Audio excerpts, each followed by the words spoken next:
Amalibige tao nang buita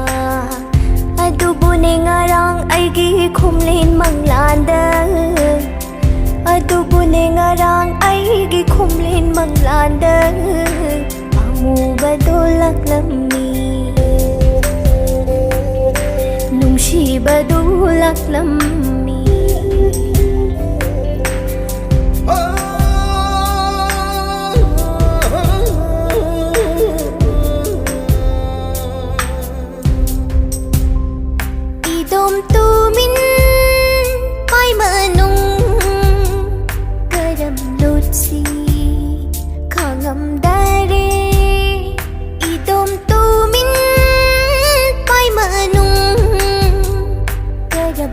Si khangam dare nura nang hi khomle manglan bu pakhang aina laglam di oroi pa na thenglo tanglam bana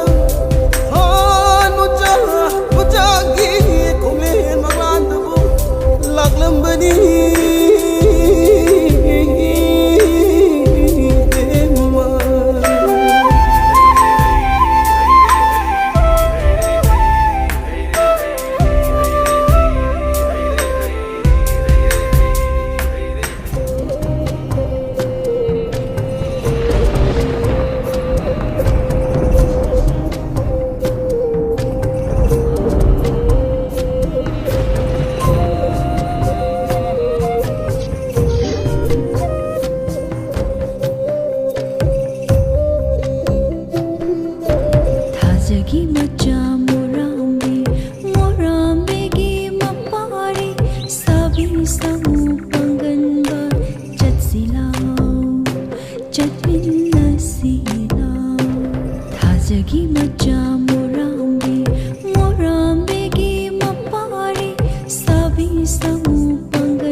sao cô lê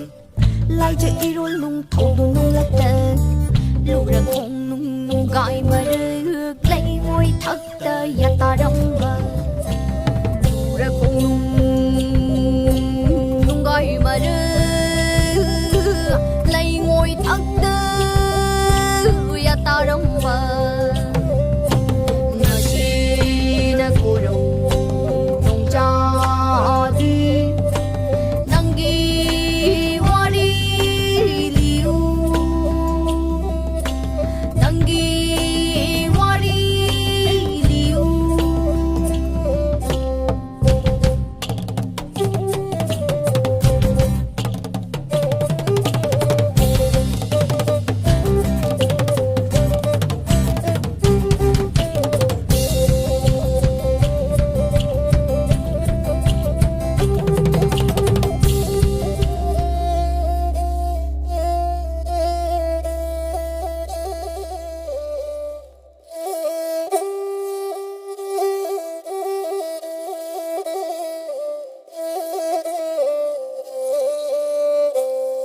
Thank